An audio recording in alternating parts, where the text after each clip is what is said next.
Shalom, family. Shalom.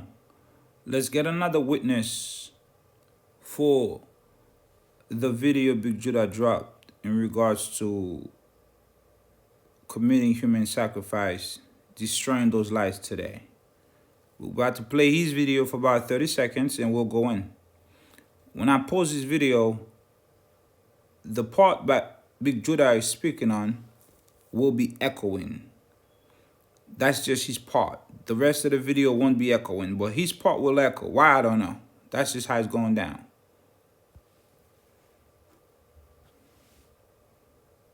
Okay. All right. Legal executions. And an interval of 5 years generally elapsed. Okay. Between sentence and execution. So you got 5 years in between the sentencing and the execution. Okay? There is no evidence that the human sacrifices of the Druids consisted of aught, okay, save the capital punishment meted out to criminals. But it is necessary to observe that according to Barbic, when these were approved to be premeditated and perpetrated deliberately, and the victims subjected to ill usage and cruelty before being dispatched. The Bardic teaching was that a man having been guilty of crimes that are punishable with with death must be so punished. And by giving himself up as a voluntary victim, being conscious of deserving death, a man does all that he is all that is in his power to expiate his crimes. All right, we can stop right here. Let's go to let's go here. Let's go to this book. Let's go to this book called The Hidden Maya by Martin Brennan. The Hidden Maya by Martin Brennan. Now, what you're looking at a canvas. And what you're seeing here is a sacrifice being depicted on a canvas, okay? You could see a severed head. You could see three dudes on the ground tied up, one by himself. You can see someone sitting at what appears to be a throne or whatnot. Two people on the right, 2 people on the left. And pay attention to the hand signs. Pay attention to the hand signs and pay attention to the eyes. Everyone's eyes are looking up, but they're not actually looking at the people. They're looking at the hand sign. You'll understand why in a second. So let's look. It says here, on the holy day 18, Zach. Okay? So this is a holy day. On the 18th, this holy day, the quest for the vision, spirit, and rites of sacrifice. So, as you and I, we all know, in Mayan cultures, in all their artworks, a whole lot of them, we always notice human sacrifices, and they have come to be known as a race of people who have done such things, sacrifice humans and all that stuff, and shows depicting human sacrifices, movies, and you have people believing this is true. But let's get the drop from a Gentile. The quest for the vision, spirit, and rite of sacrifice. While doing research on megalithic structures in Ireland, I became interested in the question of why many of these monuments, these megalithic structures, were associated with the practice of human sacrifice. I found that this notion stemmed from an association of the sites with Druids. But where did the involvement of Druids with this practice derive from? Where did Druids and human sacrifice come from? There is no archaeological evidence. You see that right there? There is no archaeological evidence to support the claim.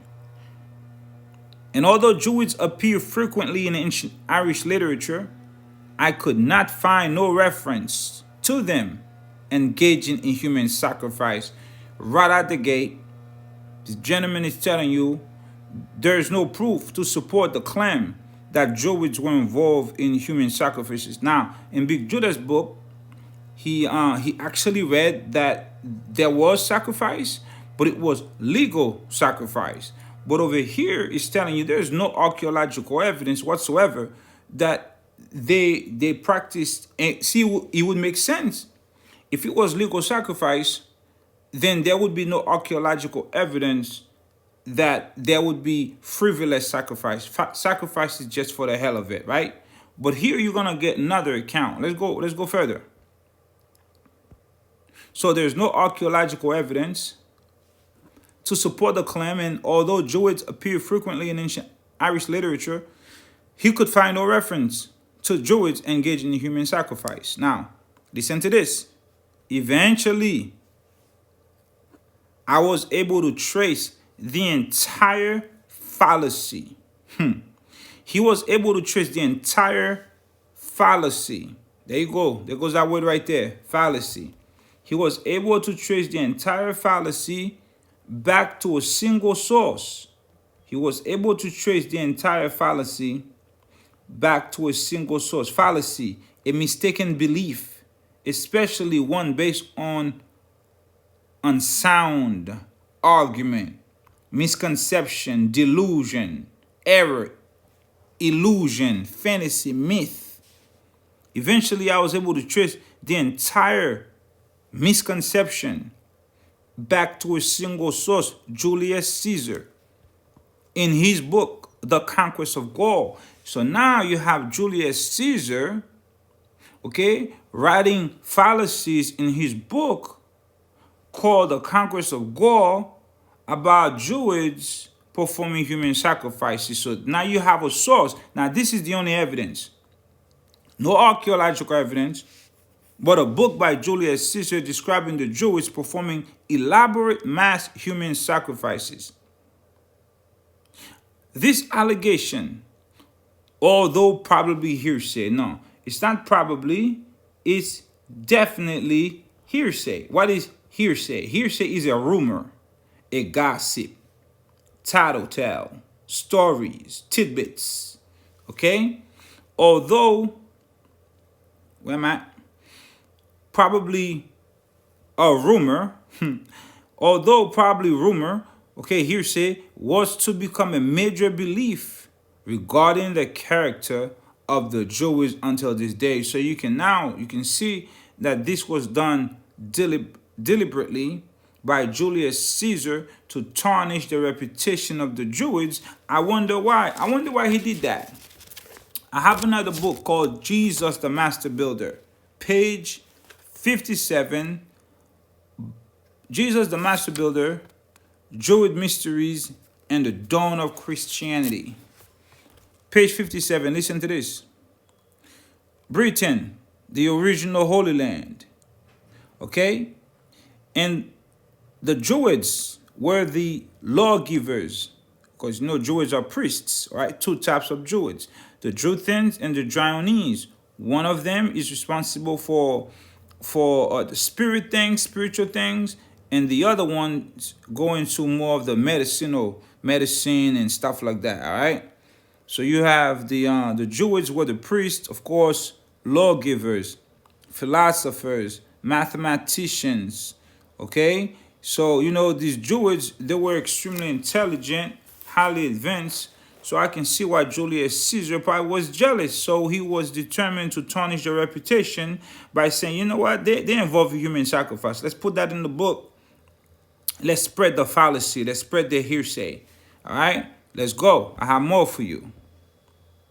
It can be dangerous to place too much confidence in descriptions of vanquished cultures that have been written by the conquerors. Of course, if somebody take over your land and they're going to write your history, they're going to make themselves look good and make you look bad. All right, that's just the way it goes. All right, and of course, check this out though. Julius Caesar, in describing these atrocities, never never compares these atrocities to the barbaric mass executions that were actually taking place in the Colosseums of Rome. Now, here you have mass executions that were in reality, actually, without a doubt, most definitely taking place in the Colosseums of Rome. But he never talked about that. But he chose, however, to talk about hearsay, fallacy of the Druids involving human sacrifice, which there's no archaeological evidence to support the claim. And I just told you why. It may have been jealous of the Druids. Of course, we know they're jealous. Now let's check this out. The colonialists in New Spain. Every time you hear New Spain, just think of Haiti, think of the islands. All right, it's just like Hispaniola. There's no such thing as Hispaniola. There's Haiti, Quisqueya-Bohio. Listen to this. Likewise, the colonialists in New Spain gave us detailed descriptions, okay, of human sacrifices in Mesoamerica, did not see any comparisons with ceremonial executions of heretics during the Inquisition concurrently being performed back in Madrid.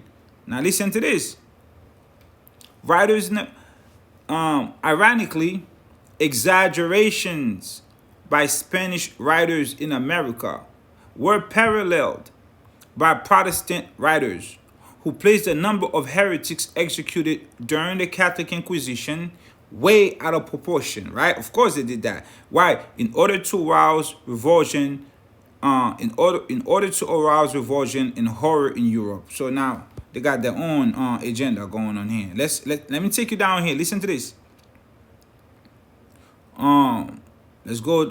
For example, as we have seen in the Maya Codex, Quetzalcoatl is depicted apparently performing acts of ritual human sacrifice. Okay, so now you have in a codex, you have Quetzalcoatl depicted performing acts of ritual human sacrifice. Okay, but let's keep reading. But the reverse appears to be true. Hold up. So if he's being depicted as performing human sacrifice, why is the reverse appears to be true? So I'm looking at something that is not actually happening. Is that what you're telling me? Yes. Listen to this. Legends attest that Quetzalcoatl was in fact responsible for the complete banning of human sacrifices. You hear that? So even though you're looking at a depiction of Quetzalcoatl doing human sacrifices, but he was actually against it. He banned complete banning of human sacrifices. But where is the misconception coming? Let's find out. Undoubtedly, many of the human scenes, sacrifice scenes, that appear in Maya art can be taken quite literally. However, they often function on a cosmological level.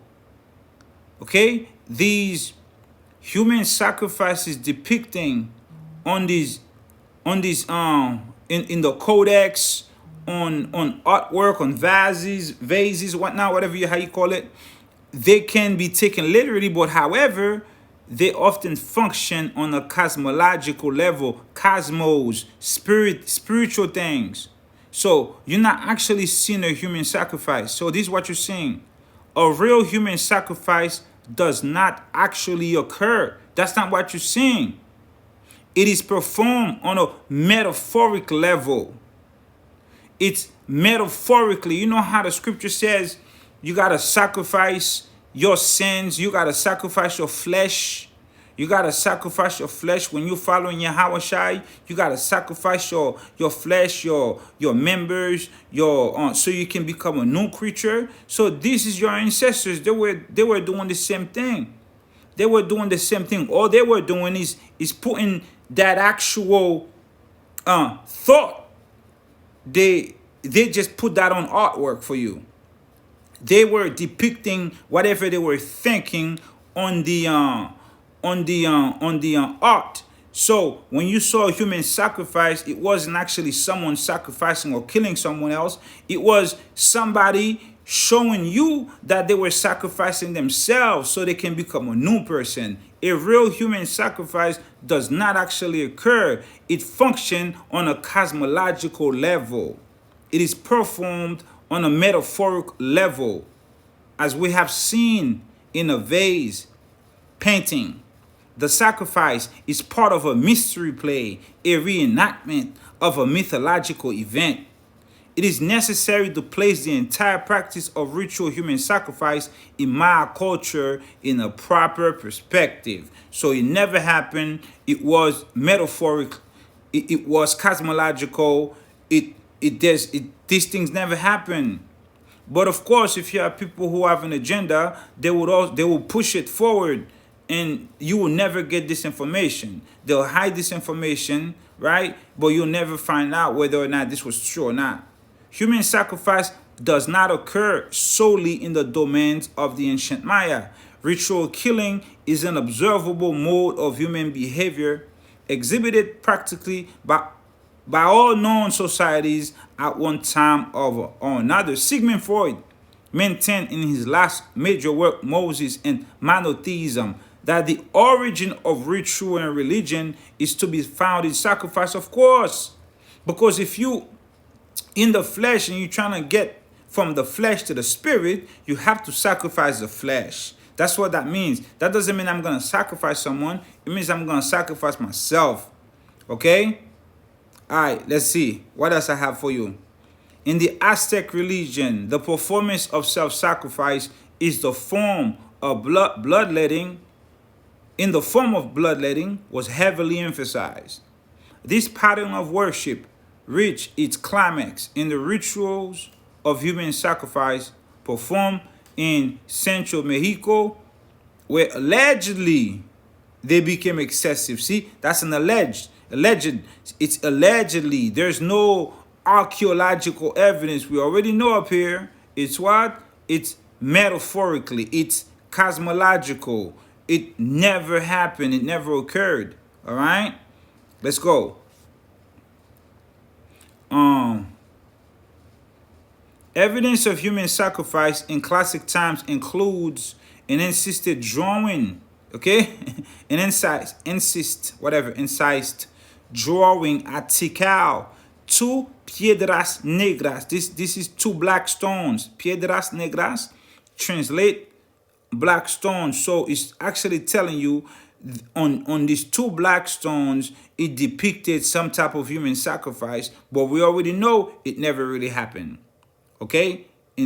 Depicted in Piedras Negras, various painted ceramic vessels. The last recorded case occurred in Chiapas in 1868 among the Chamula, but here again, whether this was a part of a stage performance or a play, no one knows. But we already know what it is because you already told us. It's what? It's cosmological. It functions on a cosmological level. It never occurred. It's metaphoric. Human sacrifice does not occur, okay? It is necessary to place the entire practice of ritual human sacrifice in Maya culture in a proper perspective. A real human sacrifice does not actually occur. It is performed on a metaphoric level, as we have seen on the vase painting here. Now, on this page over here, they explain the first page, okay?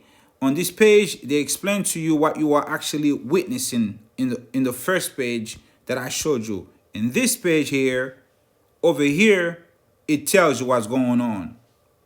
Figure 7.1. Above the Sahal, who holds the severed head of a victim, the text began by saying this, which translates as this. On the holy day, 18 Zak, right? That's what you see here. You see, on the holy day, 18 Zak. Is going to talk about each and every single one of these individuals that you see here. Let's just cover one of them. On the holy day, 18 Zak, the two glyphs following this are sacrifice glyphs describing the event that happened. Now, remember, this is metaphoric. It never really happened. This is spiritual. It has a different meaning. The first has a heart as its main sign, and the other shows a dismembered jaw. These glyphs complement the hand sign. So the heart and the jaw that you're seeing here, there's a heart somewhere. I see a head, I don't see a heart, but there's a heart and a jaw complements a hand sign, which is right here in the middle, right? So these are all symbolic. Okay, so let's go back here. On the holy day of 18th of Zach, the two glyphs following this are sacrifice glyphs describing the event that happened. The first has a heart. Okay, these glyphs complement the hand sign, the sacred mudra of sacrifice made by the enthroned Ahu. The dude that is sitting high up, he is the enthroned Ahu. A bound captive seated below him also makes this sign.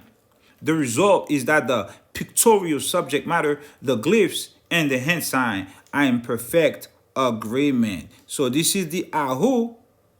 This is the Ahu with the hand sign that is analogous to the heart and the in the jacked up jaw, and also one of those dudes at the bottom here. You see him making the same sign as the Ahu. It depicts perfect alignment, like, yo, we in sync. We here. Okay? A bound captive seated below him also makes the sign. The result is that the pictorial subject matter, the glyphs, and the hand signs are in perfect agreement. Another captive displays the chi hand, as captives frequently do in similar scenes in Maya art. In this context, the chi hand is an appeal to the sun for protection. You see that? These are all symbolic. The chi hand is an appeal to the sun for protection. Okay? Let me see. Hold up. On the far right, and it's at probably the painter of this vase, gestures in a salute to his Ahu by placing the chi hand on his shoulder, signifying that he recognized the Ahu as a living embodiment of the sun. So this dude right here, placing his hand on his shoulder, saluting this dude, recognizing him as the sun god. Hold on, let me read that again. Okay, let's go again. On the far right, and it's at probably the painter of this vase, gestures in a salute to his Ahu by placing the chi hand on his shoulder, signifying that he recognizes the Ahu as the living embodiment of the sun. So not the sun god, but he's the living, he recognizing the Ahu as the living embodiment of the sun. All right, let's keep going. Glyphs that appear in groups of 3 in the painting name the participants. Those directly in front of the severed head probably named the victim. Anciently, any bloodshed in the month of Sake, okay, let's just say Sake, any bloodshed in the month of Sake was considered an abomination except human sacrifice, okay? So remember, there can be no bloodshed in the month of Sake because it's a holy day, except human sacrifice. But what type of human sacrifice we talk about? Cosmological. No real human sacrifice actually occurred. It's metaphoric, except someone making a sacrifice, sacrificing themselves in a symbolic way, like, you know, like you baptizing, right? When you submerge in the water, it's symbolic to you dying, and when you coming out the water, you take upon yourself the name of Christ, right? And then you receive the Holy Spirit thereafter. It's the same thing. It's you sacrificing yourself, okay, killing the old you to come out a new person, right? So no bloodshed in the month of Sake except human sacrifice. Okay, check this out though. Let's see what else we in here. Anciently, any bloodshed in the month of Sake is an abomination. What does sake mean? Sake means white, or is a homonym for terror. So the white terror, right? The vase records the gruesome event for posterity and was used by the participants and their descendants to celebrate it. Okay, so it never really occurred. All right. It is easy to be judgmental regarding the barbaric nature of the human sacrifices, which never really happened. Okay, so the guy went on to talk about some other crap. He says, my only comment is that in our modern civilized society, states regularly and systematically executes prisoners. Although the taking of human life, for whatever reason, is diametrically opposed to the religious laws and values prepared to be upheld by the states. He said the states, they kill people all the time. Now, I mean, they're killing people all the time in this society systematically or whatever the hell they do it. They're always killing cats. Okay? By contrast, when human life was taken in the Maya court, it was done with integrity. If there ever was a life to be taken, not just mass murders which were happening, okay, barbaric mass executions which were happening in the Colosseums of Rome. This was never happening in Mesoamerica. Okay, what was happening in Mesoamerica was actually metaphoric. It never occurred. But he said if it ever happened when human life was taken in the Maya court, it was done with integrity, being in complete adherence to the laws of the religion of the state.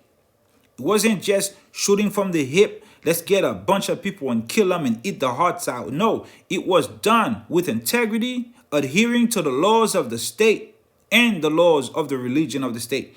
The medieval executioner, the executioner was always masked. Okay, this doesn't sound like the barbaric mass killing that was happening in the Colosseum of Rome. No, these people were probably thrown in the pool, thrown in the middle of the court, and got all slaughtered. Over here, if it ever occurred, it was done with integrity. Adherence was upheld according to the laws of the state and the religion of the state. The medieval executioner, the executioner was always masked. You didn't know who he was. And also on top of that, in addition to the executioner being masked, listen to this. The modern administrator of the capital punishment is always an unknown entity. So the executioner is masked. The administrator of the punishment is an unknown entity, right? They just took somebody from far that have no type of emotional connection to the victim, to the execution, to the person being executed. Okay, so that there's no excess. There's no over the top emotion going on, right? So it was done in an orderly fashion. The modern administrator of capital punishment is always an unknown entity. The Maya Ahu, the dude sitting up high, right? The dude that was being recognized as the embodiment of the sun, that's the Ahu, is happy to have himself portrayed and named in an act deemed worthy of celebration. You see that? All symbolic, never really happened. All right. So I hope this short little spin brought a little bit more edification to the study. Okay, let's read this last time. However, see, okay, undoubtedly many of the human sacrifice scenes that appear in Maya art, although they can be taken quite literally, however, what happened though, in reality, they often function on a cosmological level, pertaining to what? The cosmos, spirit things. A real human sacrifice does not occur. It is performed on a metaphoric level, okay? So it never happened. Now, to close with the Druids, there's no archaeological evidence to support the claim. And although the Druids appear frequently in ancient Irish literature, this gentleman could find no reference to Druids engaging in human sacrifice. In reality, it was Julius Caesar in a book that he wrote called Conquest of Gaul. He wrote the fallacies, the hearsay. He tarnished the reputation of the Druids, okay, by writing in his book that the Druids performed elaborate mass human sacrifices. In reality, those mass human sacrifices were actually occurring in the courts. Barbaric mass executions were actually taking place in the Colosseums of Rome. All right? This book, The Hidden Maya, $5, $10 on Amazon. Shalom.